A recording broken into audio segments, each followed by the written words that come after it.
If so, let me tell you something real: you might be a chosen one. And there's a truth most won't admit: chosen ones are often hated. Not because of what they've done, but because of who they are. People don't always hate you for your mistakes.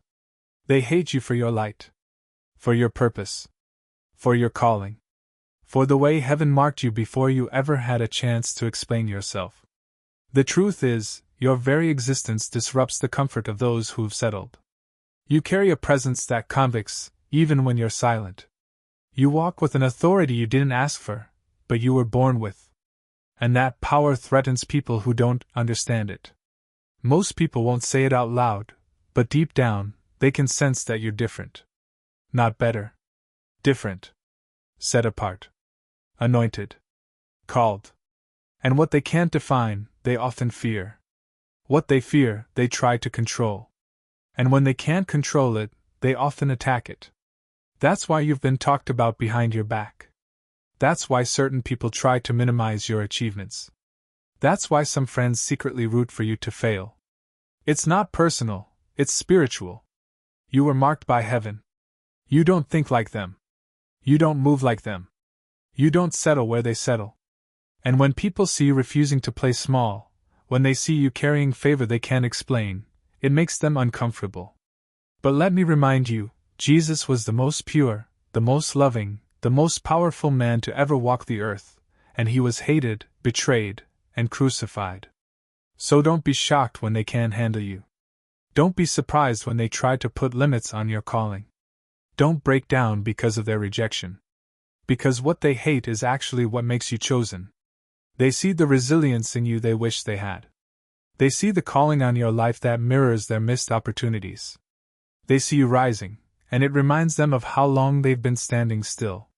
But here's the encouragement: you weren't chosen to be liked, you were chosen to be effective. You weren't chosen to fit in, you were chosen to stand out. You weren't chosen to please people, you were chosen to obey God.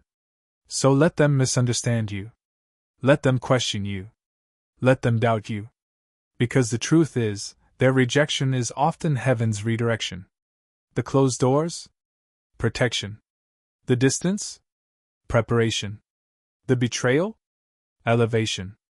You don't need everyone to see your value, just the ones who are assigned to walk with you. The chosen ones walk a narrow path.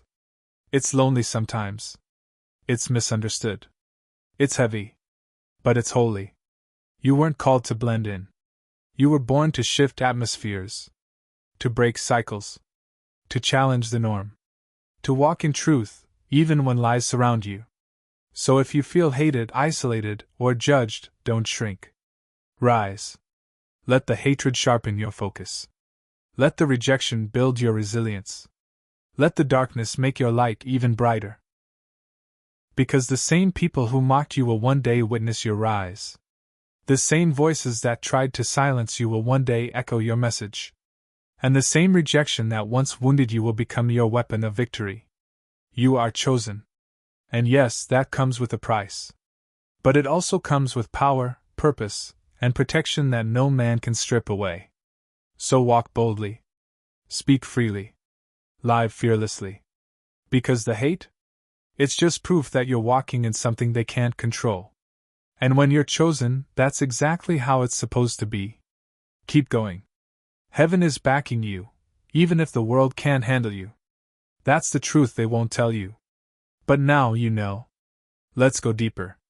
People don't just hate the chosen ones because of their confidence, they hate the clarity they carry. You see, when you're chosen, you walk with vision. You're not wandering aimlessly like everyone else. You may not have all the answers, but you have direction. You have purpose. And that unsettles people who are still trying to figure out who they are. When you have clarity, you stop entertaining confusion. You stop participating in gossip. You stop settling for average. You start setting boundaries. You start elevating conversations. You start prioritizing peace, and people don't like that. Why? Because your growth challenges their comfort. Your discipline makes their excuses uncomfortable. Your purpose exposes their procrastination. Your strength reminds them of the battles they ran from. But here's what they don't realize. You didn't get here overnight. You earned that clarity through pain. You battled for that identity. You bled for that peace. You've been through the wilderness. You've cried in silence. You've questioned your worth. You've endured seasons where you didn't know if you would make it.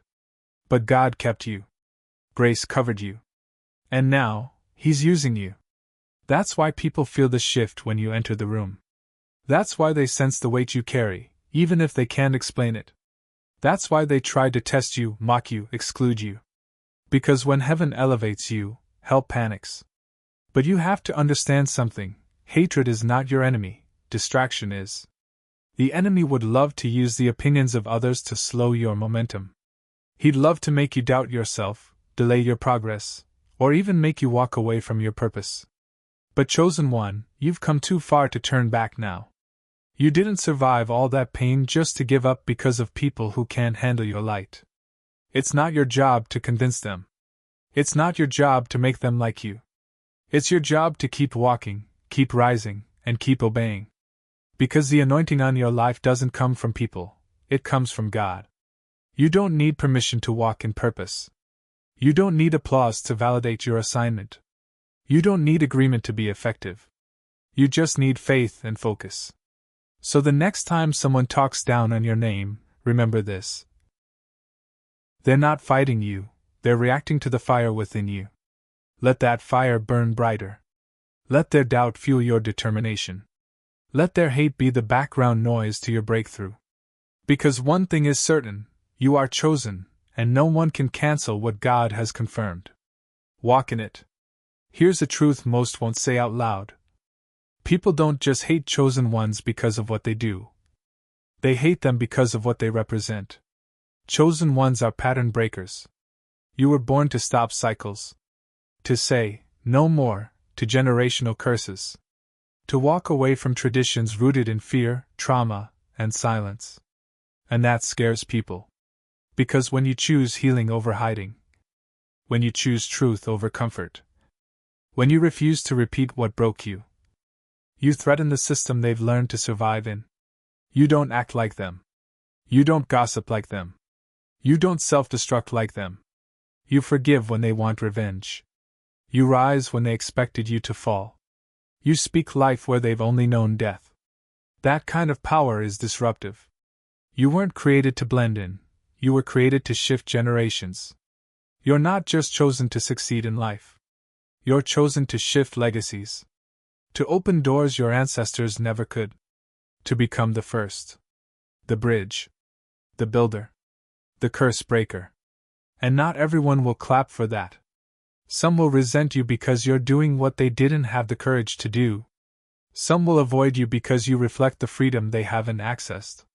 Some will fight you, not because of hate, but because your growth exposes their stagnation. But let me tell you something that will free your heart.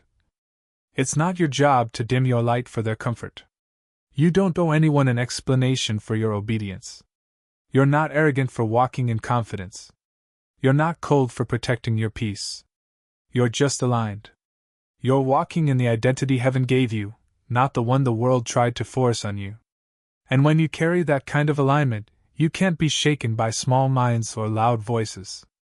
You begin to realize, your calling is louder than their opinion. Let the silence come. Let the rumors swirl. Let the fake love fade. Because everything not rooted in truth will eventually fall away. And when it does, you'll still be standing. Not because of your own strength, but because of the power that covers you. Chosen one, you are not ordinary. You were born to shift atmospheres, to carry healing, to walk in revelation, to unlock things in people that they didn't even know were inside them. And yes, it's a heavy calling. Yes, it costs you comfort. Yes, it costs you connection. But it will never cost you peace, because peace comes when you're walking in purpose. So let them talk. Let them walk away. Let them doubt you. You're not here for applause. You're here for impact. And whether they like it or not, you are chosen, you are rising, and you will not be stopped. Let's talk about something every chosen one learns sooner or later. The path you walk will often be lonely. Not because you're unloved. not because you're unwanted, but because the places God is taking you, not everyone can go. The higher you rise, the smaller your circle becomes. The deeper your calling, the quieter your surroundings. And sometimes, that silence can feel like abandonment. But hear this: isolation is often preparation. God pulls you away, not to punish you, but to prepare you. To sharpen your discernment. To strengthen your spirit. To strip away everything that can't survive the next level. You see, if you're truly chosen, you're not called to be popular, you're called to be powerful. And there's a big difference. Popularity looks for approval. Power walks in authority. Popularity seeks to please. Power speaks to purpose. You'll know you're stepping into your anointing when your presence becomes too much for those who haven't healed. When your name starts to stir spirits, good and bad. When you start noticing more resistance, not because you're wrong, but because you're finally doing something right. It's lonely sometimes. People won't understand your discipline. They'll question your boundaries. They'll call your silence arrogance. They'll mistake your peace for pride. But deep down you know, you're not cutting people off out of hate. You're protecting your space because you finally realize how valuable your spirit is. And when you start walking like you know who you are, when you start speaking with divine confidence, when you stop explaining yourself to people who are committed to misunderstanding you, that's when you start walking in the fullness of your calling. But here's what many don't see: the lonely nights, the secret battles, the internal wrestling between purpose and pressure, the tears you never speak of, the weight you carry that no one claps for. They see the light, but not the cost. They see the glow, but not the grind. They see the calling, but they can't comprehend the crushing that came before it. So let them whisper. Let them stare. Let them fall away. You don't need to be surrounded to be supported. Heaven is backing you. Angels are assigned to you. And the one who called you has already equipped you for everything you'll face. Remember, eagles don't fly in flocks. And oil doesn't mix with everything. So if you're walking alone right now, don't let it discourage you. Let it remind you, you're not being rejected, you're being refined. This is your season of separation. So that in your next season, you'll rise with clarity, with power, with vision, and with divine authority. Because when God gets ready to reveal the chosen ones, He doesn't need a crowd, He just needs a vessel. And you, chosen one, are ready? You've been through the fire. You've walked through isolation.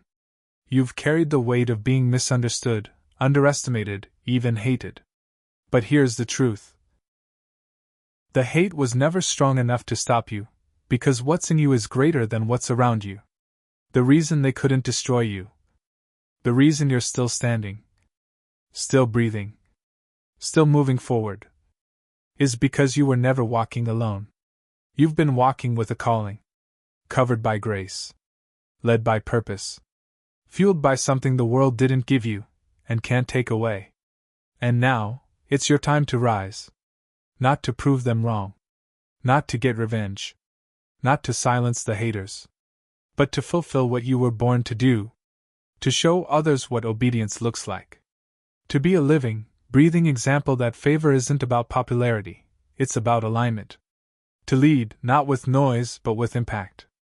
Chosen ones don't rise like everyone else. They rise after the crushing. After the abandonment. After the betrayals. After the wilderness. But when they rise, nothing can stop them.